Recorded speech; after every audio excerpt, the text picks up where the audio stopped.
भाद्रपद महीने की सप्तमी के दिन किया जाता है संतान सप्तमी का व्रत। आपके भी संतान की कोई दिक्कत है, वंश वृद्धि नहीं हो रही है, तो संतान सप्तमी का व्रत उपवास जरूर करें। हार रहे हैं, दुख पा रहे हैं, तो दुबड़ी साते भी इसे कहा जाता है, ललिता सप्तमी व्रत भी इसे कहा जाता है, संतान सप्तमी भी इसे कहा जाता है, मुक्ता भरणी सप्तमी के नाम से भी इसे जाना जाता है। कुल मिलाकर इतने सारे इसके नाम हैं। इस दिन की महत्वता अपने आप में अद्भुत है। 30 अगस्त 2025 दिन शनिवार के दिन आप संतान सप्तमी का व्रत करें। इस दिन त्रिपुष्कर योग विशाखा नक्षत्र का भी दिन हो रहा है, जो कि अपने आप में अद्भुत है। तो आप सभी इस दिन व्रत कर पाते हैं तो बहुत बढ़िया है, नहीं कर पाते हैं तो भी इन कार्यों को जरूर करें। आइए जानते हैं छोटे से वीडियो में संतान प्राप्ति के लिए संतान सप्तमी के दिन कौन से कार्य करने चाहिए। लंबे समय से इंतजार है, संतान प्राप्ति नहीं हो रही है, तो ध्यान से सुनिएगा कब कैसे किस स्वरूप में इस कार्य को करना है। 30 तारीख को जल्दी उठना है आपको, सूर्य भगवान को जल चढ़ाना है क्योंकि वही प्रत्यक्ष देवता है। उसके बाद आप पीपल पूजा जरूर करें, क्योंकि इस दिन पीपल वृक्ष की पूजा करने से शनि राहु पितृ दोष मिट जाता है और कार्य सिद्ध होता है। तो पीपल वृक्ष की जड़ में कच्चा दूध जो है समर्पित कर जल समर्पित कर दीप दान जरूर करें। ऐसा करने से बहुत अधिक सुखों की अनुभूति होती है। उसके बाद संभव हो तो आप व्रत उपवास करते हैं तो बहुत बढ़िया है, नहीं कर पाते हैं तो कोई दिक्कत नहीं। 7 आप इस दिन अपने घर की रसोई में मीठी पूड़ी जरूर बनाएं। 7 मीठी पूड़ी दान के लिए निकाली जाती है और 7 स्वयं ग्रहण की जाती है व्रती को। तो 7 अर्थात 14 पूड़ियाँ आपको बनानी है। मीठे गुलगुले पुआ पूड़ी जो आपका मन है वह आपको बनाना है। साथ ही इस दिन लेना होता है कलावा, या आप जो है चूड़ी पहले से बनवाई हुई है चांदी की तो वही ले सकते हैं। आप सभी को लेना है कलावा, जिसे कि कच्चा सूत कहा जाता है लाल रंग का, वही आपको लेना है। और साथ ही दुर्वा घास, क्योंकि इस दिन दुबड़ी साते की महत्वता है, 7 की संख्या में दूब घास आप जरूर लीजिएगा। व्रत उपवास करते हैं तो बहुत बढ़िया है, नहीं कर पाते हैं तो यह छोटी सी पूजा आप कर लीजिएगा, इससे बहुत लाभ मिलता है। जैसा मैंने शुरू से ही बताया, इस दिन बहुत सारे दुर्लभ और श्रेष्ठ संयोग है और पूरे भारतवर्ष में अलग अलग नाम से इसे जाना जाता है, जो कि अपने आप में अद्भुत है। तो दुर्वा घास के साथ आप जो है दुर्वा ले लीजिए, उन्हें किसी भी मौली से आप बांध लीजिएगा। और साथ के साथ आप अन्य पूजा सामग्री जो आपका मन है, जैसे रोली, चंदन, मोली, अक्षत और साथ ही बेलपत्र, आंख, धतूरा, भस्म, यह सब ले लीजिए। और इस पूजा में खास तौर पर संभव हो तो मिट्टी के गौरी, गणेश और जो शिव जी हैं वह बना लीजिए। ऐसा संभव ना हो तो तीनों मूर्ति में विराजमान है तो उनकी भी पूजा आप कर सकते हैं। पूजा में पूर्व या उत्तर दिशा की ओर आपका मुख होना चाहिए। सुंदर भाव सच्चे मन से एक चौकी में आपने स्क्रीन पर देख पा रहे होंगे, आपको इस तरह से गौरी, गणेश और महादेव बनाने हैं पिंडी रूप में। और साथ ही उन पर सबसे पहले आप सभी आज संतान सप्तमी व्रत करने जा रही हूँ, या नहीं भी कर पा रहे हैं, संतान सप्तमी व्रत के निमित्त मैं पूजा करने जा रही हूँ, मुझे संतान प्राप्ति हो, ऐसी प्रार्थना करते हुए, प्रणाम करते हुए आप नमस्कार करें।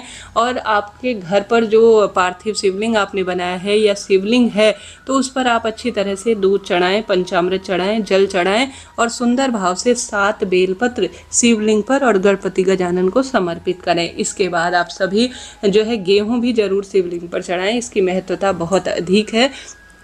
इसके साथ जो आपने जो चांदी का छल्ला है तो बहुत बढ़िया है, चांदी का छल्ला नहीं है तो एक धागा लीजिए जिसमें 7 गांठ लगाएं और उस 7 गांठ लगे हुए धागे में हल्दी, कुमकुम, मौली, अक्षत सभी समर्पित कर एक कटोरी में शिव जी और माता गौरी के समक्ष रखें और प्रार्थना करें। भोग आपने जो मीठी 7 2 पूड़ियाँ बनाई हैं, 7 और 7 14 पूड़ियाँ बनाई हैं, उनका भोग लगाएं विधि विधान से। और आपके पास कोई मौसमी फल है तो वह आप समर्पित कर विधि विधान से संतान सप्तमी और गणेश जी की कथा सुने।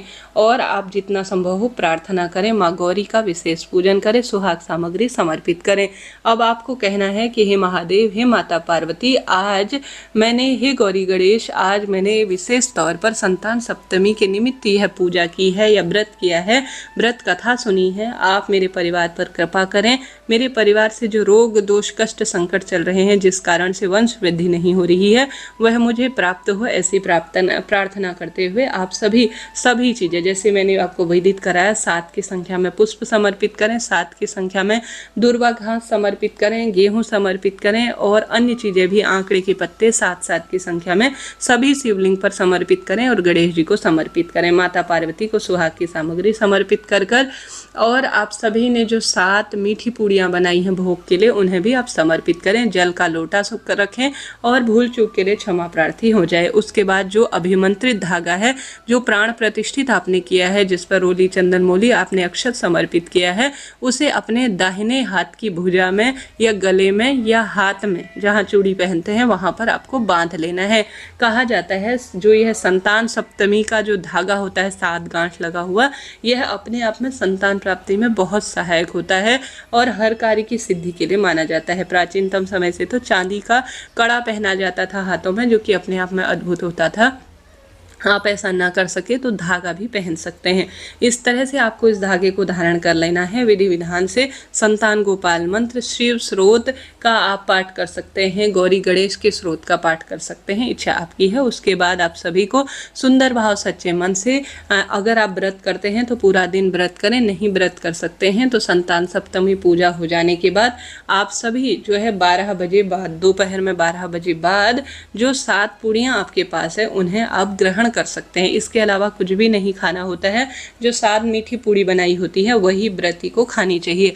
जो 7 पूड़ी होती है अन्य जो बनाई हुई है उन्हें दान दे देना चाहिए। दान आप किसी बच्चे को दे सकते हैं, आप गौ माता को खिला सकते हैं। कुल मिलाकर इस तरह से 7 पूड़ी का और यह सुंदर पूजन जो है किया जाता है इस दिन, और इस तरह से यह धागा पहना जाता है। कहा जाता है संतान सप्तमी के दिन अगर पार्थिव अर्थात मिट्टी के शिव, पार्वती और गणेश जी बनाकर उनका विधि विधान से पूजन किया जाता है, 7 मीठी पूड़ी का भोग लगाकर व्रत कथा सुनी जाती है और यह दुबड़ी साते का जो धागा है उसे धारण किया जाता है, तो संतान संबंधी सभी परेशानियों का निदान होता है।